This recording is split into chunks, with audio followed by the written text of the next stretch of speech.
কাঁধে বস্তা দেখে ছেলে ধরার সন্দেহে মানসিক ভারসাম্যহীন যুবককে গণপিটুনি দেওয়ার অভিযোগ উঠেছে বসিরহাটের মাটিয়া থানার রাজেন্দ্রপুর গ্রাম পঞ্চায়েতের মোমিনপুর উত্তরপাড়ায়। ঘটনায় উত্তেজনা ছড়িয়ে পড়ে এলাকায়। পুলিশের দাবি, বসিরহাট মহকুমার মাটিয়া থানার রাজেন্দ্রপুর গ্রাম পঞ্চায়েতের মোমিনপুর উত্তরপাড়ার ওই যুবককে বেঁধে রেখে স্থানীয়রা মারধর করেন বলে অভিযোগ। স্থানীয়দের একাংশ দাবি করেছেন ওই যুবক অসংলগ্ন কথাবার্তা বলছিলেন, এলাকায় ঘোরাঘুরি করছিলেন, তার কাছে একটি বস্তাও ছিল, তাই তাকে ছেলে ধরা সন্দেহ করে মারধর শুরু করেন কয়েকজন। অভিযোগ, ওই যুবকের কথা শোনার আগেই তাকে মারধর শুরু করা হয়। এরপর গ্রামবাসীরা মাটিয়া থানায় খবর দেন। ঘটনাস্থলে মাটিয়া থানার পুলিশ পৌঁছে তাকে উদ্ধার করে চিকিৎসকের কাছে নিয়ে যাওয়া হয়। গুরুতর কোনো চোট আঘাত নেই তার শরীরে।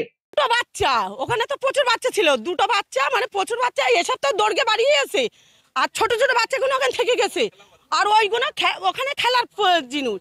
এবার খেলা করছিল, আমি দৌড়কে এসে আমি ভাইদের ডেকেছি, ভাইরা এসে সঙ্গে সঙ্গে মানে ও ধরেছে। তাই 1 ঘন্টা 2 ঘন্টা হয়ে গেছে, কিছুই বলছে না, বাচ্চাগুলো নিয়ে মানে এক সাইড দিয়ে দৌড়াচ্ছিল।